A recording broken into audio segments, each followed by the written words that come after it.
What up, what up, what up? How are y'all doing? I'm doing great as usual. Saturday, we got some boxing. We got Better BF fighting here in a couple hours here on the East Coast. We got Virgil Ortiz against Hooker.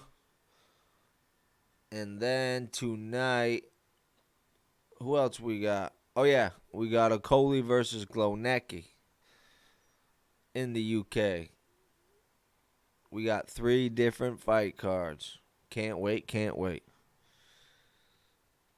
But I ran across a YouTube video today of Stephen A. Smith and Max Kellerman talking about the Anthony Joshua and Tyson Fury signed contract announcement.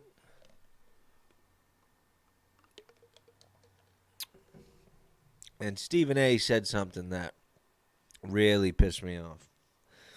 And he said this, what I'm about to tell you, after he volunteered the information that he spoke to Wilder himself. So I'm assuming this narrative is coming from Wilder himself. Now, I heard this narrative over the past year or so since Tyson Fury slapped Deontay Wilder around the ring. And that narrative is that Deontay Wilder saved Tyson Fury. Deontay Wilder pulled Fury off the couch when he had no other option. That's what they're trying to pass off to the public. Deontay Wilder is a super nice guy. He saved Tyson Fury. He saved him. So he owes him that trilogy. Deontay Wilder didn't have to give him that first fight. Well, let me tell you the truth of what really happened, okay? The truth that really happened was Deontay Wilder's handlers did not want him fighting anybody with a pulse. The closest person he fought that might have had a pulse was King Kong Ortiz. He says he's 40, but you know he's probably 45 or 46. High blood pressure. They almost called off the second fight, but they kept him in there because he needed the money and needed the money bad. So Wilder's handlers didn't want to have him fight anybody with a pulse. So what do? They're running out of options. They don't want him going over and fighting Dillian Whyte. They damn sure didn't want him going over there to fight Anthony Joshua. When Wilder was presented the opportunity to fight Vladimir Klitschko, which would have been an easy fight to make because Shelly Finkel represents both Wilder and Klitschko,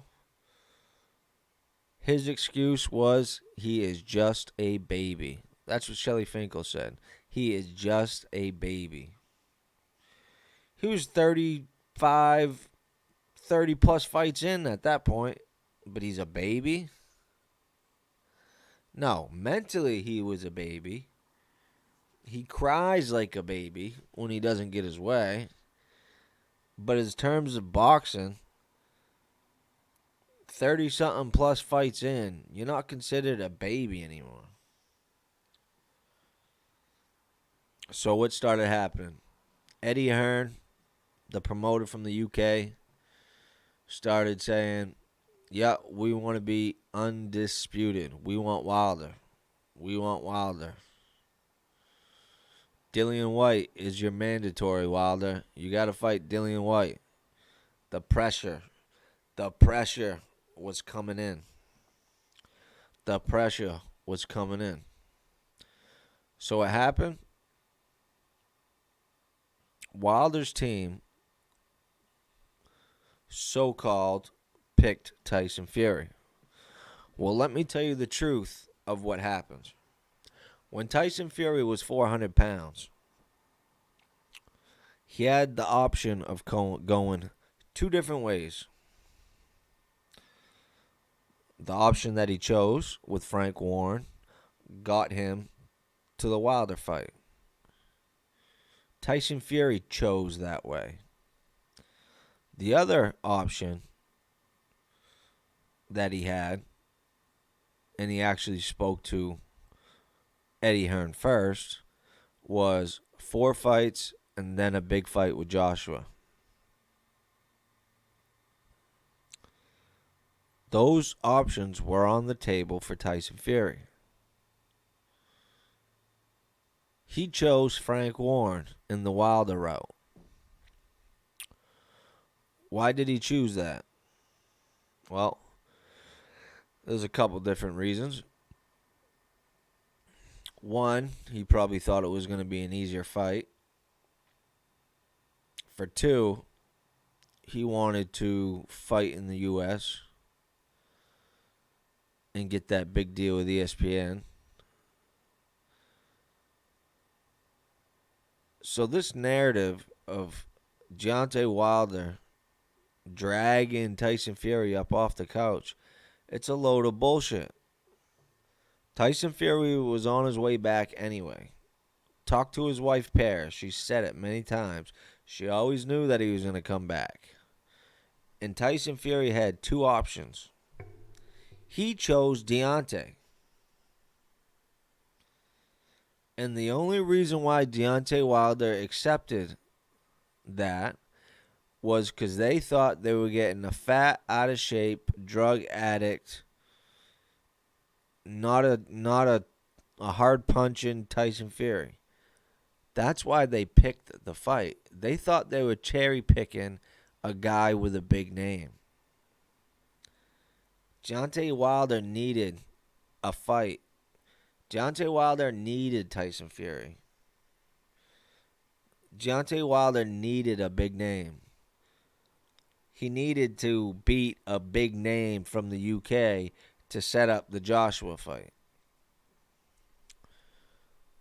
So all these people out here, Deontay Wilder saved them. Deontay Wilder didn't save shit. Because Fury could have went the Eddie Hearn route and fought Joshua at the end of his warm-up fights. So let's be realistic. Let's not get too crazy. Wilder didn't save Tyson Fury. Wilder did what he thought was in his best interest for his career. He thought it was going to be an easy fight from a guy, a former champion, a former unified champion, with a big name from the UK to set up the Joshua fight. Now, all these LDBC fools are running around saying, well, Fury's ducking Wilder. He's scared. He can't beat him unless he cheats. Well, for one, he didn't cheat. There's video evidence, proof that he didn't load his gloves. There's video evidence proving that JD's was there the whole time. There was nothing in his wraps. There was nothing in his gloves. And for all you idiots who are bringing up the floppy gate, the floppy glove, the floppy glove, the floppy glove. Well, for one, none of you morons mentioned anything about a floppy glove until after Wilder lost the second fight. So you guys are stretching that much that you had to go back and try to pull excuses from the first fight, which he didn't even lose. It was a draw. But you had to, bring that back up because your man lost. Now, look at all you floppy glove guys, right? A wrist don't bend that way. A wrist don't bend that way. All right. Hand is straight, right? All the way forward, up, all the way back.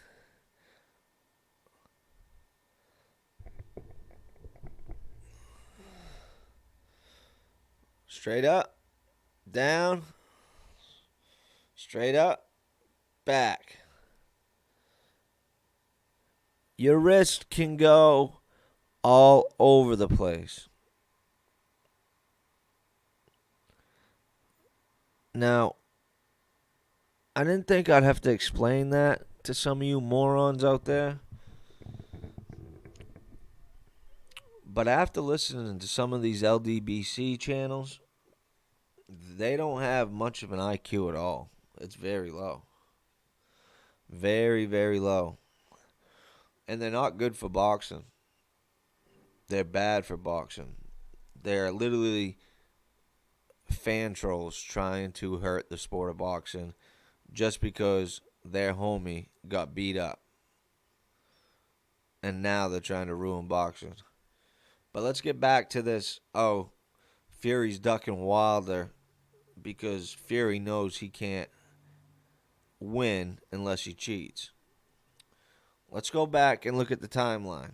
After Tyson Fury beat Wilder,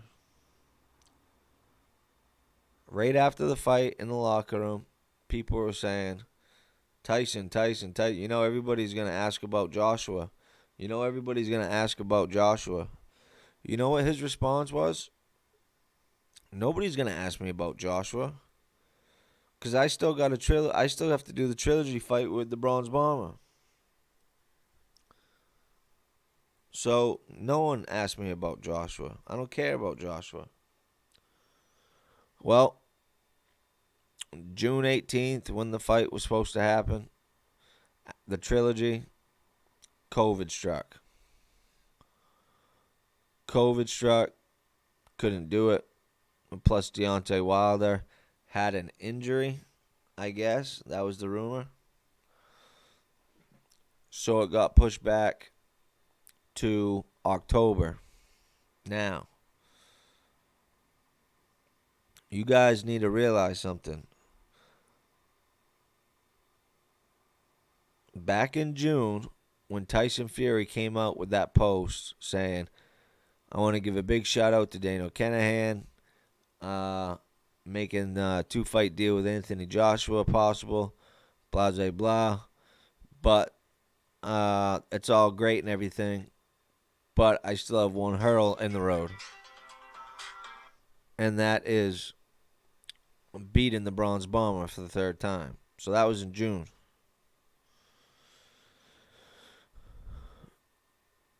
Now we get to October. Now, according to reports, the deadline for that trilogy fight ended up being in October because Deontay Wilder got a 90-day exemption for an injury.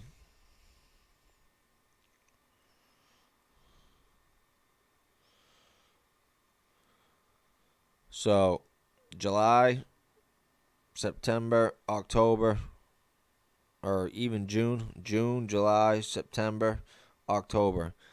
There's roughly 90 days. The fight was supposed to happen sometimes in October. The fight didn't happen in October. So the contract had expired. Now, even after the contract had expired completely, Tyson Fury, talking to IFL TV, was still doing interviews, getting asked about Anthony Joshua and Tyson Fury, even after October when the contract had expired, was saying, I gotta knock Deontay Wilder out again. No, I'm not going to offer him no step-aside money. I would rather pound his head in again. I wouldn't even offer him $10.